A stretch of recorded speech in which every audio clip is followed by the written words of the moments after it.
Izvestia, le sommet s'est terminé. Pourriez-vous faire le bilan et dire quelles sont les perspectives du développement de l'organisation? Qu'est-ce qui est le plus important dans cette organisation pour la Russie? Le plus important, partout, c'est le développement économique.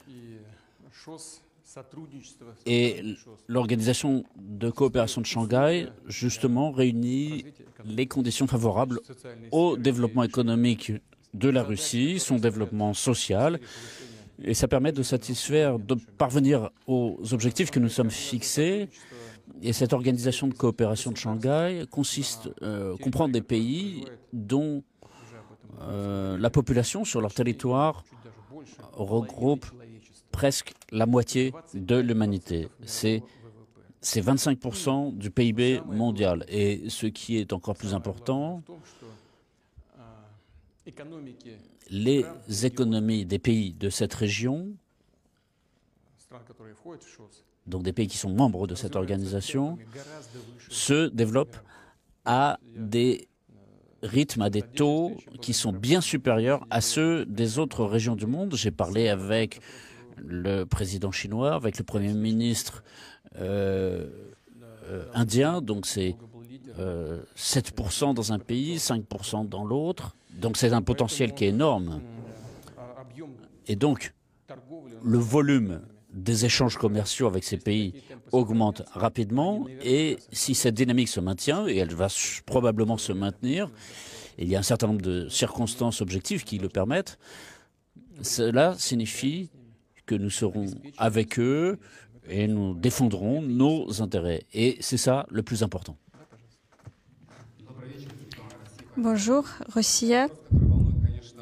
Une question préoccupe beaucoup de gens chez nous, dans notre pays. Les gens sont préoccupés par le déroulement de l'opération militaire spéciale en Ukraine.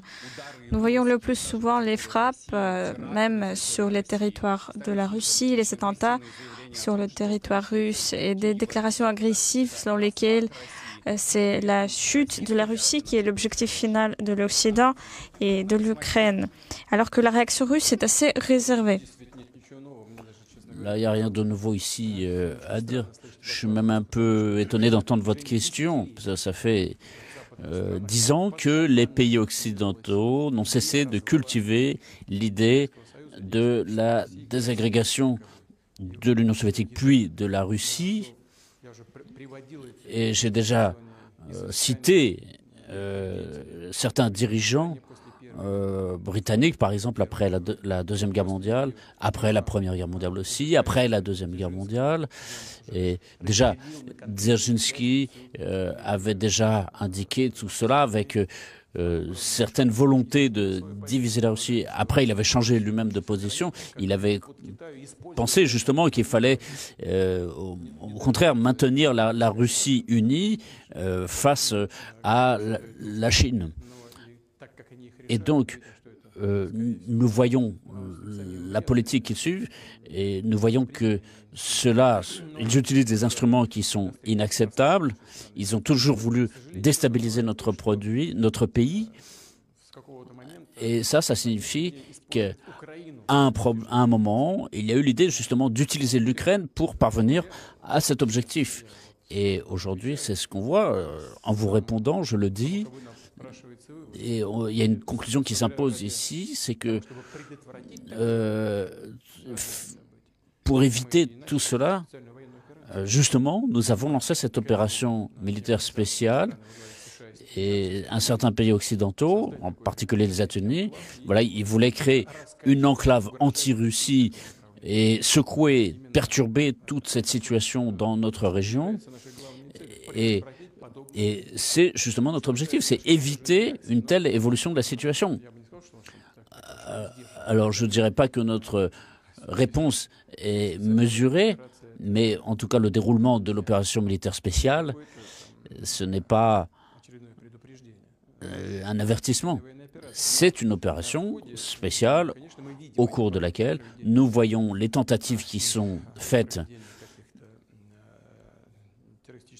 de mener des attentats sur notre territoire, contre notre infrastructure, contre nos citoyens. Effectivement, nous répondons pour l'instant de façon mesurée, mais bon, notre armée a effectué certaines frappes. Considérons que ce sont des avertissements. Mais effectivement, si ça continue, la réponse sera plus grande. Concernant les attentats, oui, effectivement, c'est une méthode gravissime qui est utilisée. Nous avons vu ce qui s'est fait sur les territoires libérés. Et il y a eu des tentatives sur le territoire de la Russie, et y compris, je ne sais pas si ça a été dit publiquement ou pas, mais en tout cas, il y a eu des tentatives de mener des attentats, pas seulement sur les sites nucléaires, mais en tout cas autour de nos centrales nucléaires, sur le territoire de la Russie. Et je ne parle pas de la centrale de Zaporozhye ici. Donc nous suivons très attentivement et nous prenons les mesures nécessaires pour éviter que la situation ne dégénère. Mais en tout cas, une réponse suivra s'ils ne comprennent pas que ces méthodes sont inadmissibles. Ces méthodes ne se distinguent en rien, finalement, de celles des terroristes. Bonjour, Russie 1. Kiev a présenté récemment le projet des garanties de la sécurité à l'Ukraine. Oui, je voudrais dire encore une chose. Vous avez dit que nous voyons une activité là et de l'autre côté, mais les autorités de Kiev ont dit qu'ils avaient lancé une contre-offensive active. On verra ce que ça donne. À vous. Kiev a présenté récemment le document, le projet des garanties de sécurité pour l'Ukraine. Quel commentaire pourriez-vous donner? Quelle évaluation à ce projet? Franchement, j'en ai pas pris connaissance. Je n'ai pas vu ce que cette fois-ci ils ont proposé, mais on avait commencé par ça. Quand il y avait des négociations avec les autorités de Kiev, et justement nous nous étions arrêtés dans ces négociations à Istanbul sur ce fameux projet de négociation. Donc ensuite, nous avions retiré nos troupes de Kiev pour réunir justement les conditions favorables, et eux-mêmes avaient renoncé à ces propositions. Ils avaient dit qu'il n'y avait aucun accord possible avec la Russie, mais qu'ils chercheraient à remporter la victoire sur le terrain. Donc voilà, c'est ce qu'ils essaient de faire en ce moment en menant cette contre-offensive.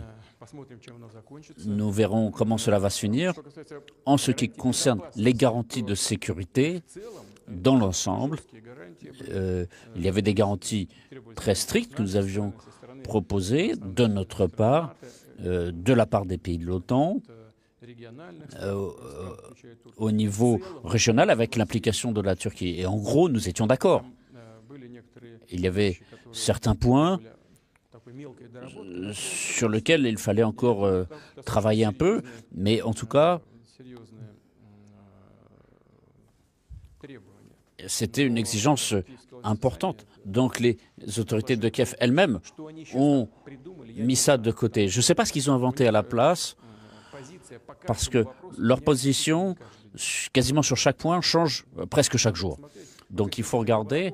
D'ailleurs, je tiens à rappeler à cette occasion qu'avant même le début du lancement de l'opération militaire spéciale, quand nous avions parlé des principes de sécurité et de garantie de sécurité pour la Russie, personne n'avait estimé nécessaire de réagir, malheureusement. Monsieur Poutine, bonjour. TASS. Comment évaluez-vous le déroulement de l'opération militaire spéciale? Est-ce qu'il faut la corriger?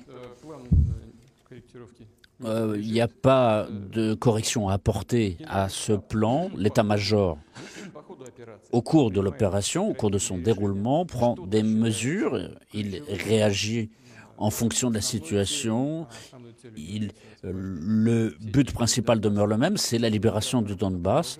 Ce travail se poursuit, malgré les tentatives de contre-offensive qui ont été faites par l'armée ukrainienne. Mais notre opération dans le Donbass, elle ne cesse pas, elle continue. Elle avance à petits pas, mais en tout cas, progressivement, ça avance et l'armée russe occupe de plus en plus de territoires.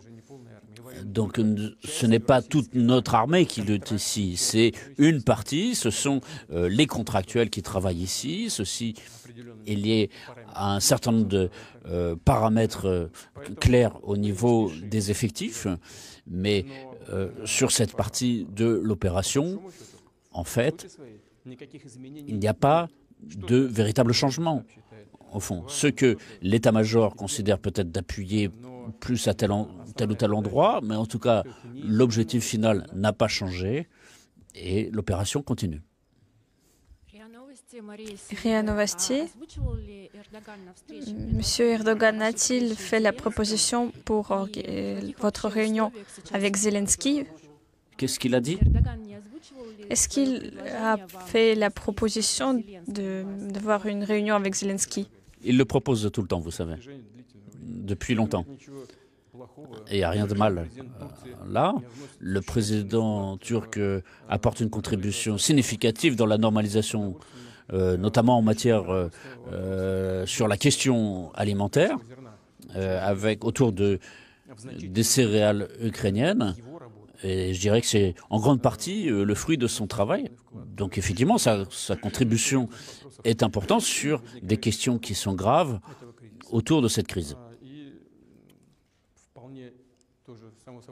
Et c'est tout à fait logique, effectivement, qu'il propose une rencontre avec le président Zelensky parce qu'il escompte que cela pourra apporter un résultat positif. Quelles sont les conditions sous lesquelles un dialogue avec l'Ukraine est possible? Mais c'est eux qui refusent. La première condition, pour qu'il puisse alors, le président Zelensky l'a dit publiquement, je ne sais pas où, en tout cas il l'a dit publiquement, il a dit qu'il n'est pas prêt et qu'il ne veut pas discuter avec eux. S'il n'est pas d'accord, il ne faut pas. Vous avez déjà parlé de votre réunion avec M. Erdogan. De quoi avez-vous discuté, notamment dans le sujet des céréales? Est-ce que les céréales vont parvenir aux pays les plus pauvres? En ce qui concerne, je ne sais pas ce qu'on a dit au sommet, ce que je dis. Ça a été entendu pour la presse ou pas? Alors, je vais me répéter. La première chose, c'est que le Premier ministre Erdogan était l'initiateur de cette idée. Et l'ONU avait donc proposé ça, et lui, il a concrétisé cette idée. Aujourd'hui, en tout cas, c'est plutôt les chiffres d'hier ou d'avant-hier, il y a eu 121 navires sortis des ports ukrainiens, et sur 120 bateaux, il n'y en a que 3 qui ont été dirigés dans les pays pauvres pour le programme alimentaire de l'ONU. Environ 35, peut-être plus maintenant, de pourcents de la céréale évacuée, exportée d'Ukraine sont arrivés dans les pays de l'Union européenne. Alors c'est sûr que ce n'est pas les pays les plus pauvres. Et il n'y a que 4,5% qui sont allés dans les pays les plus pauvres selon le programme alimentaire de l'ONU. Et le Premier ministre Erdogan, dans notre discussion bilatérale, a justement soulevé cette question. On a parlé du volume total qui est dirigé vers les pays pauvres. Mais encore une fois, ça ne dépend pas de nous. Notre responsabilité, c'est d'assurer l'acheminement de ces navires. Et c'est ce que nous faisons en partenariat avec l'ONU et les autres partenaires de ce programme. Donc nous sommes... donc l'objectif, c'était justement, de toutes ces discussions, c'était justement de faire en sorte qu'il y ait cet acheminement des céréales. Le secrétaire général de l'ONU, je sais que, sincèrement, lui, il fait les efforts nécessaires, mais je vois que lui non plus n'y arrive pas pour l'instant. En ce qui concerne l'évacuation pour la livraison de nos engrais, il y a encore une décision monstrueuse, je dirais, de la part de la Commission européenne. C'est honteux. Lever les interdictions sur l'achat de nos engrais, mais seulement pour les pays de l'Union européenne. Et alors les pays pauvres, qu'est-ce qu'ils font? Et toute cette rhétorique d'efforts communs visés pour éviter la faim dans le monde, dans les pays les plus pauvres. Qu'est-ce que ça veut dire? C'est du bluff tout ça? C'est simplement pour satisfaire leurs propres intérêts égoïstes, alors que ce sont des problèmes qu'ils ont créés eux-mêmes dans leur domaine. Et cette question alimentaire, cette question énergétique aussi, tout cela, c'est eux qui l'ont fait. Et donc maintenant, ils résolvent cette question aux dépens des autres. Alors, j'espère que le bon sens va triompher, et notamment au sein de la Commission européenne, pour corriger cette situation. Je considère que c'est une erreur, et c'est la même chose sur l'exportation des engrais russes. Regardez, la Biélorussie est un des plus grands pays producteurs d'engrais au monde. Alors, on a levé les sanctions contre nos engrais. D'ailleurs, les Américains ont été le premier à le faire. Les Américains sont un peuple très pragmatique. Si on revient, pour revenir aux céréales ukrainiennes, qui les transporte? Ce sont principalement des sociétés américaines. Il se trouve qu'il y a un certain nombre de terres en Ukraine qui ont été vendues aux Américains. Et donc, voilà, c'est là-dessus qu'on portait nos discussions. C'est pas le plus important. Le plus important, c'est que donc il y a eu des levées de sanctions contre nos engrais, mais le problème, c'est qu'on ne peut toujours pas les affréter, les assurer, les interdictions d'escale dans nos ports pour les bateaux étrangers sont interdits aussi. C'est pareil pour les règlements financiers. Ils connaissent tout bien tous ces problèmes. Ils savent. Ils disent oui, nous allons résoudre les problèmes. Il faut rendre hommage au secrétaire général de l'ONU. Il essaye justement de résoudre la question. Il est en contact avec tous les participants de ces discussions. Pour l'instant, il n'y a pas encore le succès escompté, mais espérons que ces discussions du secrétaire général, nous sommes prêts à vendre, nous pouvons vendre. Et nous vendons tous nos produits. Il y a un débouché sur le marché, c'est clair. Mais le problème, c'est que si on continue comme ça, nos produits n'iront justement pas jusqu'aux pays les plus pauvres. On a 330 millions de tonnes qui sont bloquées. Nous, on a dit qu'on était prêts à les donner gratuitement aux pays les plus pauvres. Mais laissez-les au moins circuler. Et ils sont bloqués pour l'instant. C'est étonnant. Donc, ils ne veulent pas que la Russie gagne de l'argent. Mais si on le donne gratuitement aux pays pauvres, on ne va pas gagner d'argent. Alors pourquoi ils font ça? Je ne comprends pas. À quoi bon tout ça? Donc c'est du bavardage au niveau des pays les plus riches. Et dans les faits, qu'est-ce qu'ils font? Moi, j'ai quand même l'impression que, en particulier les pays européens, ce sont d'anciennes puissances coloniales et qui ont conservé ce paradigme de philosophie coloniale de vivre aux dépens des autres. Ils n'arrivent pas à se débarrasser de ce paradigme dans leur politique pratique concrète tous les jours. Donc je pense qu'il est temps de mettre fin et de tirer les conclusions qui s'imposent ici de façon beaucoup plus civilisée. Votre réunion bilatérale avec le chef chinois, étant donné l'atmosphère très compliquée actuelle sur la planète, tout le monde a suivi cette réunion. Quels sont les résultats principaux? Il n'y avait pas de chose plus importante aujourd'hui. Simplement, c'était une discussion habituelle, ordinaire, entre nous. Il y a longtemps que nous n'avions pas eu de discussion en vis-à-vis. Après l'ouverture des Jeux Olympiques à Pékin, et nous avons constaté encore une fois l'augmentation du volume de nos échanges. L'an dernier, j'avais dit, nous avons 140 milliards l'an dernier, et nous voudrions arriver à 200 milliards de dollars. Alors peut-être que c'est un objectif éloigné, mais cette année, nous avons déjà obtenu 180, voire peut-être 190 milliards de dollars d'échanges commerciaux. Et finalement, donc cet objectif de 200 milliards qu'on s'était fixé, il est finalement assez proche. Et ça, c'est le plus important. Nous avons parlé justement de ce qu'il faut faire en plus pour que cet échange se poursuive. quelles sont les conditions que nous devons réunir ici, lever certaines restrictions administratives, éviter tous les conflits commerciaux qui peuvent exister en présence de nos partenaires. Donc il y a un certain nombre de restrictions qui nous sont imposées et qui sont illégitimes. Et donc il faut bien que nous régissions à cela. Nous avons parlé de ça, donc nous avons parlé aussi des règlements financiers dans les devises nationales. Ça n'avance pas aussi vite que nous voudrions, mais en tout cas ça progresse. Nous avons parlé des grands projets que nous mettons en œuvre, des projets d'infrastructure qui doivent permettre de débloquer les flux de produits. Voilà, c'est surtout de ça que nous avons parlé. Bien évidemment, il y a des questions liées aux différentes crises dans une atmosphère bienveillante et tout à fait de compréhension mutuelle. Je vous propose qu'on termine. Allez-y. J'ai encore d'autres choses à faire. Vesti FM Mayak. Le ministère des Finances américain a augmenté le nombre de personnes qui font l'objet des sanctions. Et l'âge a été modifié, le caractère de leur travail. Quelle limitation?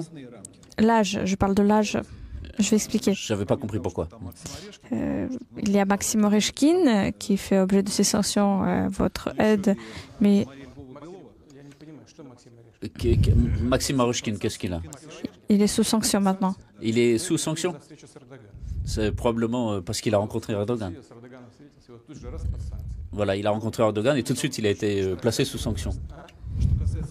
En ce qui concerne l'âge, il y a Maria Belova, ombudsman pour les enfants. Qu'est-ce qu'elle a fait? Elle a volé les enfants ukrainiens. C'est la formule choisie par les Américains. Et Ramzan Kadyrov et ses enfants mineurs 3 sur 4. Ses enfants mineurs? C'est la première fois que j'entends parler de ça. Ça vient d'arriver. J'étais occupé par d'autres questions, donc je n'étais pas au courant. Qu'est-ce que vous pensez de ça? Je pense que c'est de la schizophrénie. Parce que des enfants mineurs sous sanction, là, ça dépasse les bornes. Ils ont cessé de comprendre ce qu'ils font. En ce qui concerne notre ombudsman sur les droits des enfants, comme nous le savons, elle s'est occupée, et elle continue, que Dieu l'aide, et qu'elle continue à s'occuper de l'évacuation de nos enfants des zones de combat, de Syrie, d'Irak, des enfants qui, en fonction de différentes circonstances, se sont retrouvés abandonnés. Donc c'est une mission très noble. Ces gens-là risquent leur vie. Évidemment, elle a évacué des enfants des zones de combat et dans le Donbass notamment. Donc, ce qu'il faut lui dire, c'est merci, s'incliner devant elle. Et les sanctions, alors c'est la première fois que j'en entends parler et je trouve ça scandaleux. Permettez-moi. Allez, on va finir. La dernière question. Allez-y. Merci. J'ai une question sur la situation entre l'Arménie et l'Azerbaïdjan. À votre avis, à présent, y a-t-il des tentatives de la part des autres pays d'influencer cette situation dans le Haut-Karabakh, tant que Moscou est occupé par l'opération militaire spéciale en Ukraine? Est-ce que la Russie a assez de ressources pour continuer à faire une influence sur les collègues pour avoir la paix? Oui, vous avez vu, donc le dernier incident n'a finalement rien à voir avec le Karabakh, c'était dans une autre région. C'était la frontière entre l'Arménie et l'Azerbaïdjan. Et nous regrettons cela. Il y a eu des victimes. Mais, en tout cas, sous l'influence de la Russie, heureusement, ce conflit a été localisé. Donc voilà votre question sur les ressources. Une question sur G20. Aujourd'hui se termine le sommet de l'Organisation de coopération de Shanghai, mais il y aura bientôt la réunion sur le G20. Est-ce que vous allez visiter l'Indonésie? Est-ce qu'il y a de l'incertitude? Je vais regarder, je suis déjà allé à Bali. C'est très joli, c'est beau là-bas. Mais la question, c'est pas ça. On va voir comment la situation va évoluer ici, sur le plan économique, dans différents domaines. Donc évidemment, je suis invité à me rendre au G20. Le président m'a informé personnellement quand il est venu à Moscou. Il m'a appelé encore. Il m'a dit, n'oubliez pas. Donc il y a une certaine pression de sa part. Donc sa position est claire. Nous voulons vous voir à ce sommet. Donc je vais regarder, nous allons décider. La Russie y participera. Allez, c'est la dernière question. Parce que vous êtes nombreux, moi je suis tout seul. RT International, bonjour, merci beaucoup. Vous venez de parler des navires avec des céréales qui sont allés en Europe, alors que la crise alimentaire n'a pas lieu en Europe, mais elle a lieu autre part. Récemment, il y a eu cette question européenne pour résoudre la crise énergétique. Il y a des comptes très importants, des tarifs très élevés pour l'énergie. Donc, il a été proposé d'envoyer à vous personnellement. Que pensez-vous de cette proposition? Je n'ai pas entendu parler de ça. Une nouvelle fois, c'est une tentative de rejeter la responsabilité ou la douleur du malade sur les autres malades.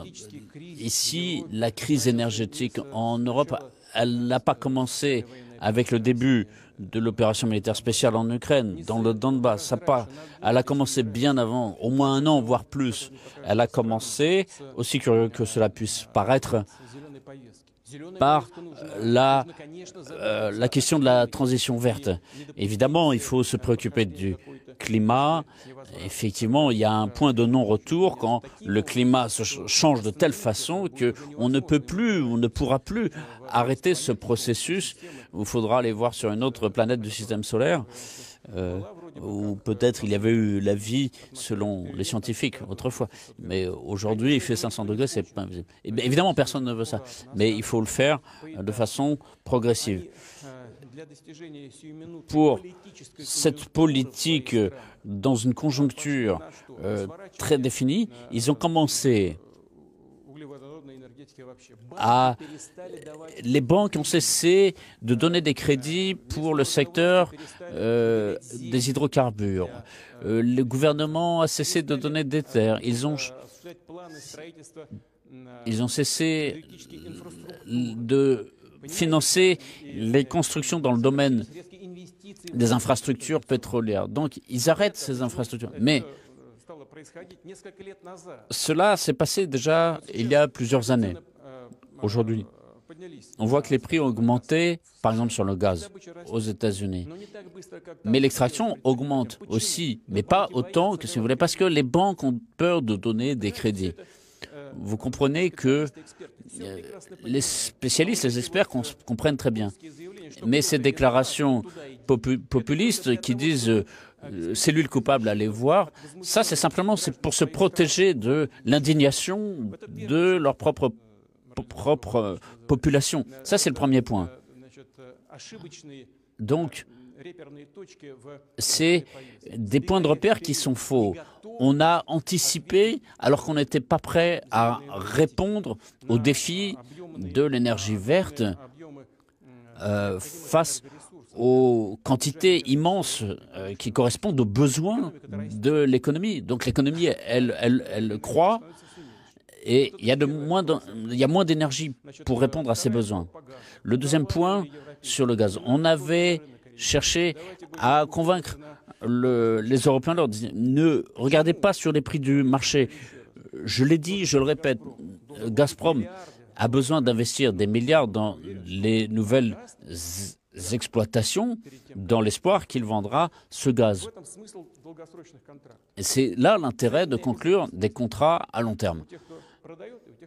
C'est une garantie pour ceux qui produisent et pour ceux qui achètent. Et alors ils disaient non, que c'est le marché qui régule. On leur avait dit mais non, faites pas ça, il va y avoir des conséquences qui seront graves. Et en fait, ils nous ont forcés. Vous savez ce qu'ils ont fait? C'est-à-dire le prix des contrats, il y a une petite part du prix spot, ils nous ont forcés à faire cela. Et Gazprom est obligé, dans le gaz, de compter pas seulement le panier énergétique, mais aussi les prix spot. Donc le spot augmente et donc le prix à long terme, et nous on y est pourquoi là-dedans? Ça c'est la première chose. Deuxièmement, je l'ai dit souvent,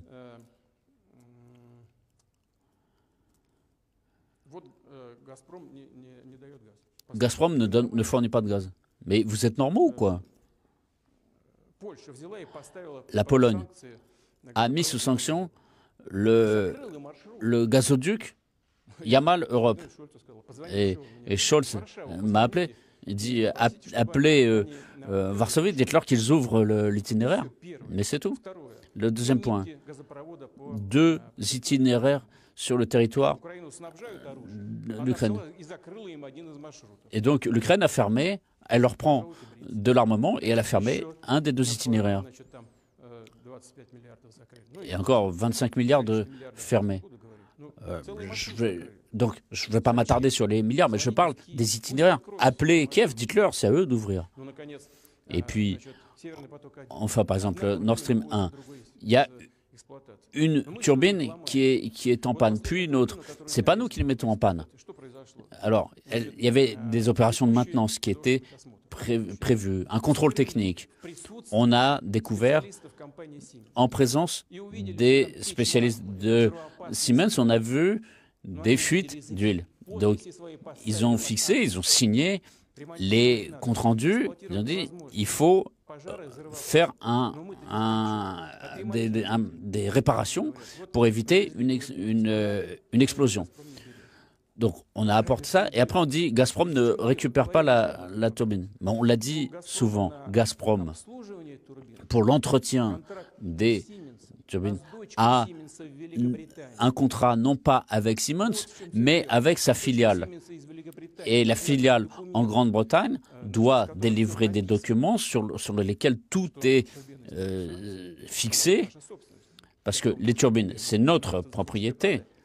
Et on ne sait pas. Et si Gazprom veut revendre cette turbine, par exemple en Iran ou ailleurs, ça veut dire que l'état technique est bon. Mais la filiale de Siemens en Grande-Bretagne ne nous donne rien. Ce n'est que du blabla. C'est là le problème. Et en plus, il fallait apporter des changements par un avenant au contrat, parce que la turbine était arrivée en Allemagne, mais on disait mais il fallait qu'elle vienne à Saint-Pétersbourg. Alors on pourrait dire c'est un détail, mais si, en réalité c'est important. Est-ce que c'est nous qui avons inventé tout ça? Donc, Nord Stream 1 a été coupé. Alors, si c'est si pénible, mais lever les sanctions sur Nord Stream 2, 55 milliards de mètres cubes par an. Il suffit d'appuyer sur le bouton. Non, ils ont fermé eux-mêmes. Ils ferment là-bas, ils ferment ici. Donc, ils ont mis ça sous sanction, un gazoduc sous sanction. Et ils ne veulent pas l'ouvrir. Est-ce que c'est notre faute? Qu'ils réfléchissent eux-mêmes qui est coupable de quoi et qu'ils ne rejettent pas leurs propres responsabilités. Gazprom et la Russie a toujours respecté ses obligations et elle le fera toujours dans le cadre des accords qui ont été conclus. Il n'y a jamais eu aucun pépin. Je vous remercie.